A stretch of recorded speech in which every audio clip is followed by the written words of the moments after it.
December, Christmas spirit is in the air. Let's publish a few games here and there. People need things to put under the tree and we'll make loads of cash. Wait and see. 2023 was a pretty good year for VR games, all things considered, with some of the highest anticipated titles not even being released yet. But before we get to those, let's first have a short look at what was released last month. November started pretty strong with Vampire the Masquerade Justice. Fast travel games delve into the world of darkness turned out as a Dishonored-inspired stealth assassin type game. While most outlets point out the striking visuals and the ambitious scope of the game, pretty much everyone also critiqued VR mechanics that just don't work too well and thus hamper the experience. The game sits at a strong 76 on OpenCritic, but only by 3 reviews. 6 Degrees of Freedom gave it a close 7.5. Quote, Vampire the Masquerade Justice is an ambitious game set in a beautiful environment offering plenty of gameplay possibilities. It's a promising start to what could become a great VR franchise, but what could have been a sublime experience is hampered by poorly executed mechanics, long loading screens, and at launch a few bugs that will frustratingly waste your time. End quote. The VR port of last year's surprise hit Powerwash Simulator dropped on the Quest also early November. This one got for the most part favorable reviews, with the main critique being the low visual and audio quality. On the lower end of the spectrum were Upload VR, who scored it a 3 out of 5. Quote, from the methodical, mindful freedom of cleaning to the impressively strange world building, Powerwash Simulator VR successfully ports a lot of the brilliance that made the original game stand out. Unfortunately, there are existential issues that stand in the way of its widespread success. The visuals are a huge letdown and the soundless ambiance of levels doesn't complement this new medium. End quote. As usual, general games media were more enthusiastic. The 6X's scored it a 9. Quote, Powerwash Simulator VR is the ultimate evolution of Future Lab's astoundingly satisfying smash hit, effortlessly translating the calming clean and up to virtual reality. End quote. Stride Fates, the sequel to Joyway's parkour hit Stride, landed on November 9th on the Quest, so pretty positive reviews. Everybody loves the parkour part of the game, but most criticize the pretty lackluster story. Road to VR rated the game with a good 7.5. Quote, Stride Fates is a long-awaited campaign-focused sequel to the high-flying parkour game, offering up a ton of cinematic moments ripped straight from action movies. While the story isn't a high point, dialogue and voice acting direction puts it more in the so bad it's good category, as it all feels a little too ham-handed to be really worth engaging with. Still, it's everything it says on the tin, which is probably good enough since the job is to gang dudes in fun and interesting ways and doing it all with style. End quote. So bad it's good is a pretty generous interpretation.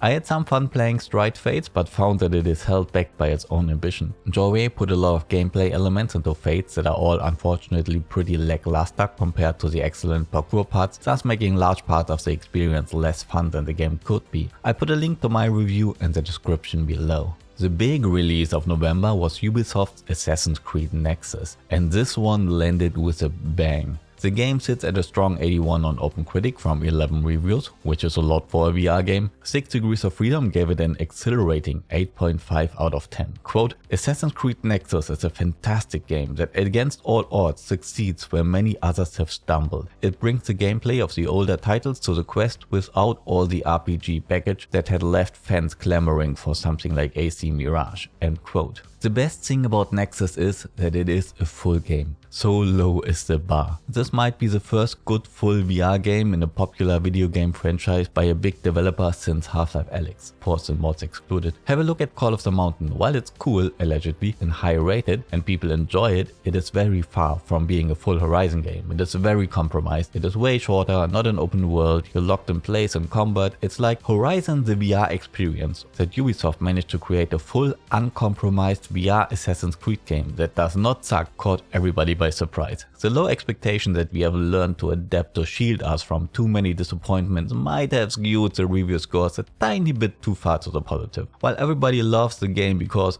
it's a full game, pretty much also everybody disliked the combat. Ubisoft have done a decent enough job to make the core game mechanic work in VR, but they did not do much to use the VR medium to improve upon these mechanics. Parkour, for example. To parkour, you just press a button and push forward, and the character auto parkours for you. While this is true to the flat game, you can do so much more in VR. Take inspiration from Strike. Think about Joyway what you will, but they have mastered VR parkour. And combat, there are plenty of examples that show how VR melee combat can be so much more intense than anything that is possible on a flat screen. But all of that probably does not matter altogether that much. What matters is that Assassin's Creed Nexus put VR back on people's radar. That is not only a win for Ubisoft, it is more importantly a massive win for VR in general.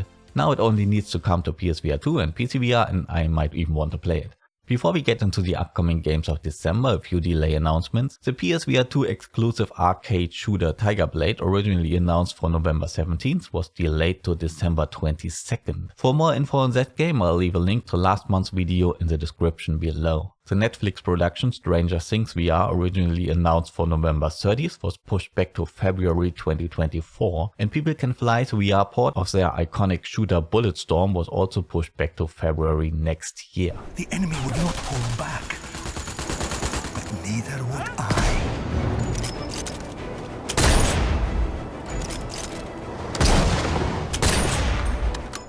We have one November release that sneaked in on a short notice. Sniper Elite VR Winter Warrior. Not Winter Soldier, Winter Warrior, completely different thing. This is the second time Rebellion Games bring their franchise to VR after the 2021 Sniper Elite VR, which was rated reasonably well by critics. In the Winter Warrior, you again play as an Italian resistance soldier with a mission to banish the Nazi forces from your homeland and destroy some Wunderwaffen while you are at it, but now in winter. The game will feature authentic World War II weaponry with realistic handling, the return of the franchise's iconic X-ray kill cam, ProTube and bHaptic support, and a wide range of comfort options. Next to the campaign, there will be 2 additional game modes: Sniper Hunt that pits you against expert snipers in a game of cat and mouse, and Last Stand, a wave mode basically. While the 2021 version was released on all VR platforms, this one is Quest exclusive without any words of a future release on other platforms. The game was also announced on a pretty short notice without much marketing, kind of strange for a big franchise like this, so better look for reviews before buying. Sniper Elite VR The Winter Warrior should be out now, exclusive to the Quest.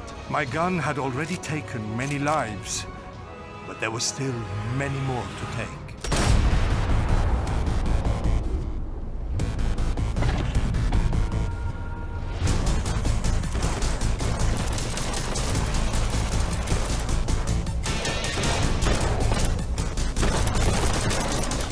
A once flourishing civilization was eradicated by a sinister interdimensional being. You, as a resurrected warrior, blast your way through a temple overrun by undead minions to search for the big bad guy. Along the way, you'll collect items that augment your abilities and enable access to new areas. This is an old school shooter with a lot of Quake energy going on, but designed with VR in mind, it has some physical gameplay elements like melee combat and climbing. Realm of the Fallen is already available on the Quest for over a year now by the App Lab. It has a total of 4 ratings on the Quest store, so basically nobody knows it exists, but I'm old, so I think it looks cool and I'm happy to give it a little shout out. A Steam Early Access release is scheduled for December 4th.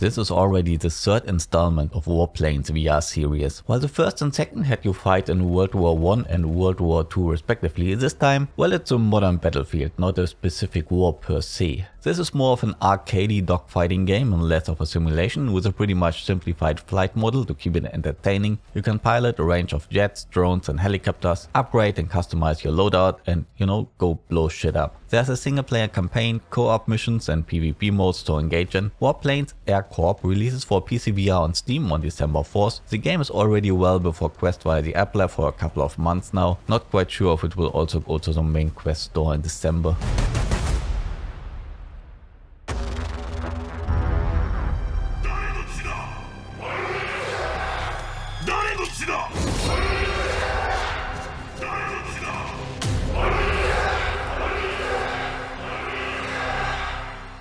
If you are into stealth assassin type games, you are eating well these days. After Vampire the Masquerade Justice and Assassin's Creed Nexus and maybe even Sniper Elite, in Arashi you take on the role of Assassin Kenshiro, tasked with defeating the 6 Oni of Iga, a notorious bandit group. Going after one Oni at a time, each in its own castle, you leap from rooftop to rooftop and strike from the shadows as a ninja that you are. Before each mission you customize your arsenal, be it blades, grenades, mines, arrows, blowguns or even pistols. During missions you will be accompanied by your wolf companion Haru. If you're into dogs, you're also eating well these days.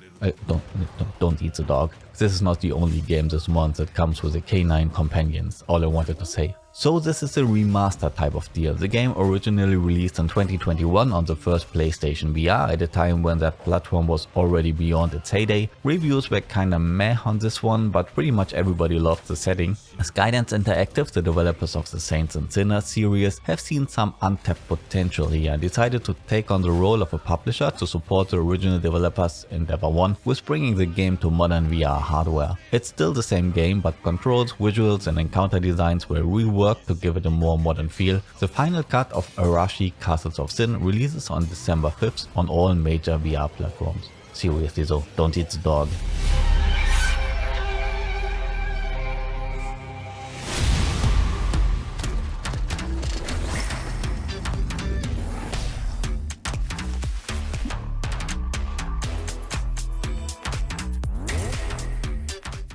Before we get into the next dog type game, let's have a look at something a little bit more relaxed. Lego Bricktales is a cute puzzle game that released as a flat game about a year ago on basically every platform imaginable to pretty solid reviews, a lot of 7s and a few 8s. Each scenario is a small diorama with a challenge for you to solve. You get a set number of Lego pieces that you'll have to use on dedicated building spots to come up with a unique build to solve the puzzle. The VR version of Lego Bricktales comes only to the Quest on December 7th. The game comes with a mixed reality version, so if you have a Quest 3 you can play in your living room or bedroom or in the bathtub if you're willing to risk it.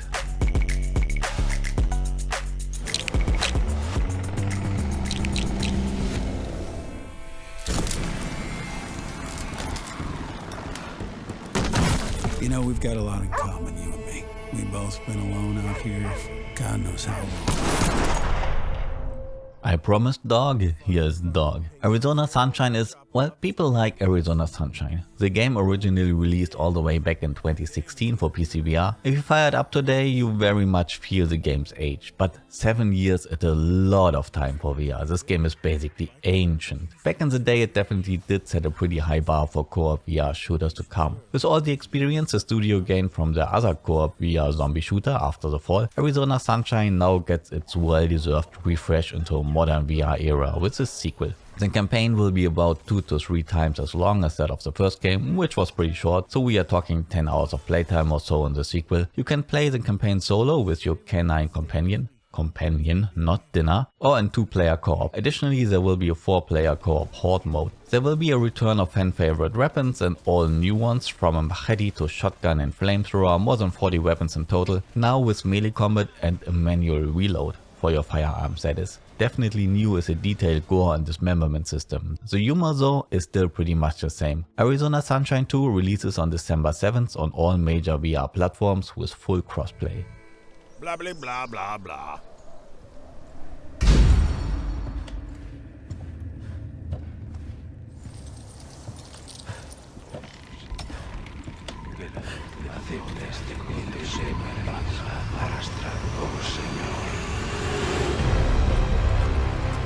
Game of the Year contender Resident Evil 4 Remake. With a mighty 92 on OpenCritic, it's one of the best rated video games of the year in a very strong year for video games. The VR mode was made by the same team that was responsible for the Resident Evil 7 and Village VR ports, so they do have the experience. This time it was a bit more work though, as 7 and Village are first person games to begin with. Resident Evil 4 VR is a complete game ported to first person, utilizing all the fancy PSVR 2 stuff to make the most immersive Resident Evil experience possible. At least that's what Capcom say. It looks amazing. Will it also play amazing? We'll find out on December 8th. This is a free update to everyone who owns a flat game. There will be a demo available on the same day in case you want to try before you buy. It's just beautiful how Capcom is handling this one. And I mean, even in the off chance that the VR version sucks, you still get one of the best games ever to play on a flat screen, so there's very little risk involved here. A couple of months ago I said in one of my videos that I don't see a point in getting a PSVR 2 yet, but the Resident Evil 4 VR mode might just change my mind. I even already have the game in my library, haven't played it yet because I wanted to experience it in VR first. I'm slowly running out of excuses here. Unfortunately, this one will be PSVR 2 only, so PCVR players have to once again rely on modders.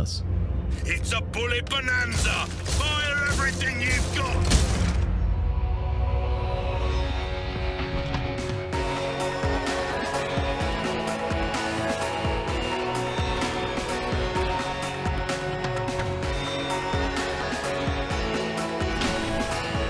I usually have ports of older games to other VR platforms in a separate section at the end of the video. Let's change that up, shall we? Vertigo 2 released early this year for PCVR on Steam, where it still sets in a 98% overwhelmingly positive user rating. But not only users are enthusiastic about this one. Road to VR 9.5 out of 10. Upload VR essential. The VR realm must buy. When the nomination for the best VR game for this year's Game Awards came in, basically everybody in the VR scene was like, where the hell is Vertigo 2? That game has more of a right to be on that list than any other title on there. I think it's more ignorance than ill intent that resulted in Vertigo's omission. Without a major publisher behind it, bigger gaming outlets probably just don't know about its existence. Maybe the PSVR 2 release will bring the game to more radars, but well, it's too late for the Game Awards. The PSVR 2 version of Vertigo 2 releases on December 12th.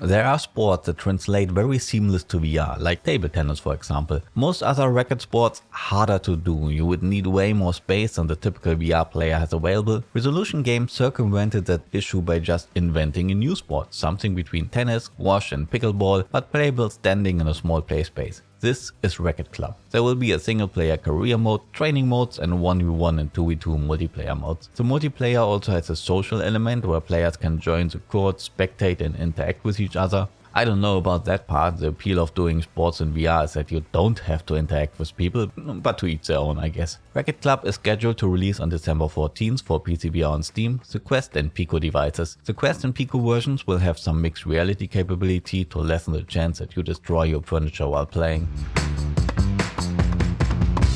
Time to clock in. The first day at a new job can be daunting, anxiety-inducing, and downright terrifying. Fazbear Entertainment is different. We are invested in you.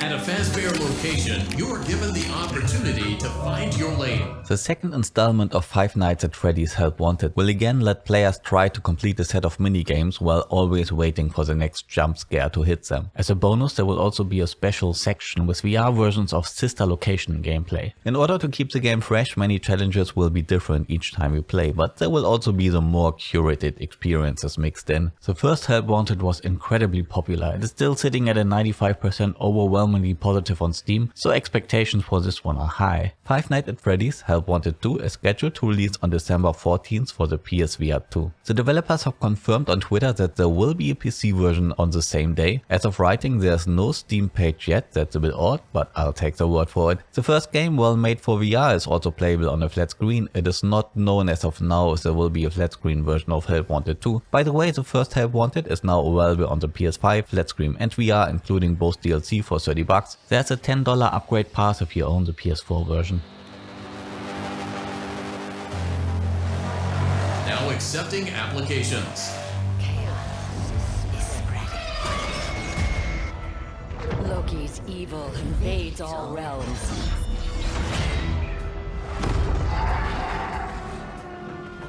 He must not be stopped.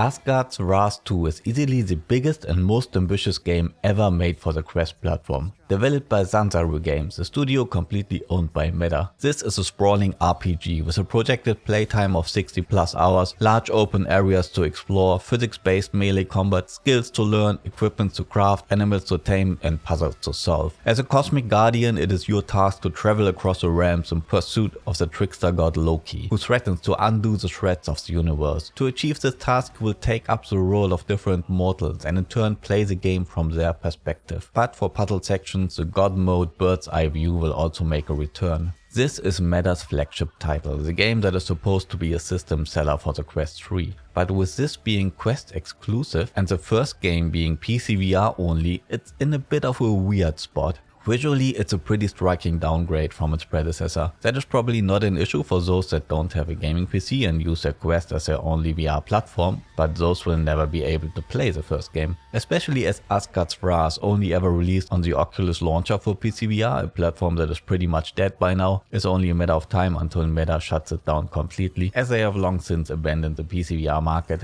Anyways, Asgard's VR 2 looks very promising. It's big, it's ambitious, it stands on the foundation of a critically acclaimed predecessor, it has all the makings for a good time. Asgard's VR 2 releases on December 15th, only for the Quest. Guardian. We're late for our golfing getaway. Gromit, let's take the rocket. We'll get there in no time. Careful, Wallace. Don't worry, Beryl. Everything's under control. Thanks, Lord. It's holiday time for Wallace and Gromit, but due to a slight mix-up in dates, the only way to get there on time is by taking the rocket. A little mishap later and the duo is off to a great adventure through space. The Grand Getaway is supposed to be an interactive, narrative-led VR experience. From the looks of it, it's a collection of minigames that are strung together by narrative bits. Included in the package comes a little mixed reality game called Jamtastic. Could be a good time. Visually, it seems to capture the Wallace and Gromit vibe quite nicely. There's no set release date for this one yet, except 2023, but they will most likely try to get it out before Christmas. The game is announced only for the Quest, no word on a release on other platforms so far. It's like a dream, lad. A lovely dream.